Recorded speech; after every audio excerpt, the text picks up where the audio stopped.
Magandang araw po, welcome po sa aking channel, Love9 TV. Patalasasan po, meron po ba kayong mga properties na napapabayaan or non-performing assets? Plan nyo ibenta, pero wala kayong oras sa pagbenta nito. Kung ito'y pagkakatiwala nyo po sa amin, tawag lang po kayo sa aking numero, usap po tayo, gawin ko po ng video for free. Yes, libre po, wala po kayong babayaran. Tutulungan pa namin kayong mabenta ang inyong property. Kami na po bala sa marketing, sa boosting or paid ads. Even sa tripping, hindi na po kayo mapapagod sa pag-entertain ng mga buyers. Kami na po bala sa lahat. Tawag lang po kayo. Magandang araw po, welcome po sa aking channel, Love9 TV. Nandito po tayo ngayon sa Nasugbu, Batangas kung saan meron po tayong bagong video presentation. Isang residential farm property na may lot area na 9,700 square meters. Along Barangay Road at ito'y nakabakod na. May access na rin po dito ng tubig, kuryente at internet provider. May ilang fruit-bearing trees din po dito sa loob gaya ng nyog, mangga, makopa at kung ano-ano pa. Napakatahimik po ng lugar, sariwang hangin at sa klima naman po, banayad lang. Hindi naman siya ganun kainit at hindi naman ganun kalamig. Ito pong property ay napakalawak ng area, halos 1 hektarya. Kaya kung meron man po kayong makikitang structure o lumang bahay, yan po'y for free. Hindi na po sinama yan ni owner sa kanyang computation sa pagbibenta nitong property. Develop na rin po ang daan, meron pong concrete road hanggang sa dulo ng property kung saan dun po lokasyon ang bahay na tinutukoy ko. Kaya po sinasabi ko sa inyo na for free po ang bahay. Gawa ng hindi na po maiiwasan ang mga komento na kesyo, luma na ang bahay, ba't ganyan ang halaga ng buong property. Although yan po'y livable pa naman, pero for sure, meron pong mga buyer na ayaw ng mga old style. Kumbaga, wala na talagang value. Gaya ng sabi ko sa inyo kanina, ang computation po ng pagbibenta nitong property ay lupa lang po o lot only. Kung magkano yung fair market value ng lupa dito sa area ng Nasugbu, yun din po ang basihan. Sa dulong parte po ng video, pag-usapan natin ang presyo nito, pati distance, location at travel time. May mga structures din po dito na kung saan pwede nyo pang magamit. Basta kung baga, as is where is, what you see is what you get. So mga nag-skip po ng video, summarize ko lang po, ito pong property ay nasa Nasugbu, Batangas, along Barangay Road at may lot area na 9,700 square meters. Ito po'y titulado, buhay po ang may-ari, kaya wala po kayong maging problema sa documentation o sa transfer ng title. At meron po itong lumang bahay at meron din pong ulbo ng baboy na kung saan for free na po yan.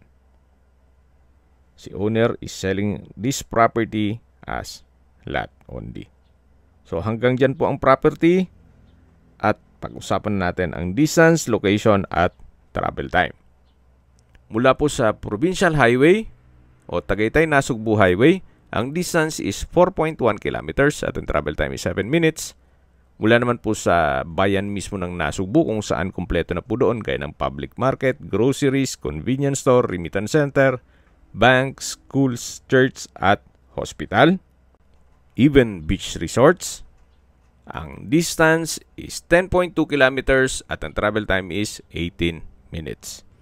Yan po yung lagi kong binabanggit sa aking video na dapat yung i-consider sa paghanap ng property yung meron pong malapit na hospital. Hindi ko naman po sinasabing sakitin kayo. Yan naman po for emergency purpose lang naman. At mula naman po sa Welcome Arc na Subo, ang distance is 28.3 kilometers at ang travel time is 34 minutes. So mula po dun sa malaking arko, kung mapapansin nyo po na may Welcome na Subo, ang distance is 28.3 kilometers at ang travel time is 34 minutes.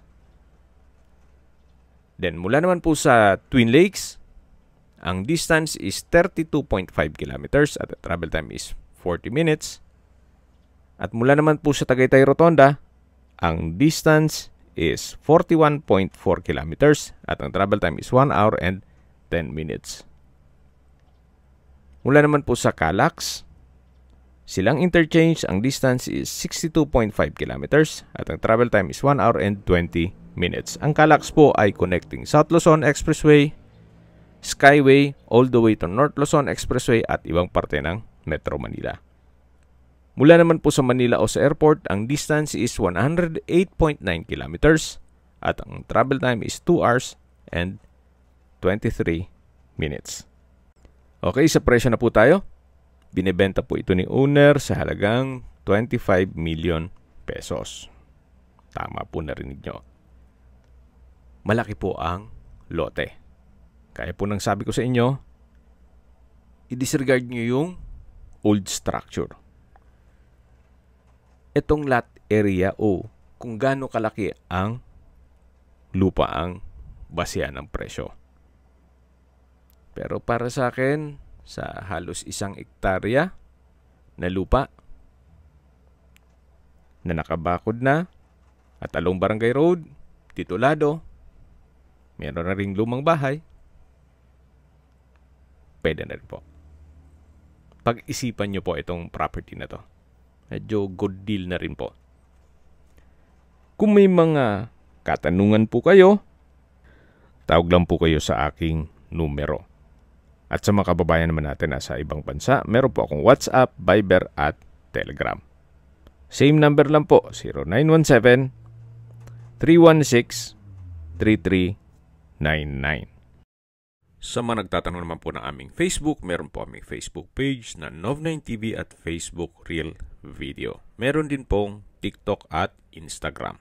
May ibang YouTube channel po kami, the Nov9TV channel, Nov9TV Listings,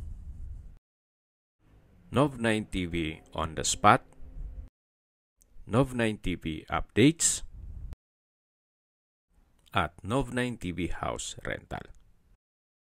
Sana po naibigyan nyo ang video presentation. Paki-like and subscribe na lang po sa aking channel para ma-update din po kayo sa aking future listings. Kung sakali po hanap nyo yung mas malaking sukat ng lupa, meron din po kami ibang listings na pwede nyong pagpilian. Huwag po kayong mag-atubiling tumawag sa amin. Then, let us know your budget para malaman namin kung anong property pwede naming ilog sa inyo. Sa lahat pong viewers, subscriber at nagtiwala po sa amin, salamat po sa suporta. Ingat po kayo lagi at yung pamilya. Maraming salamat po.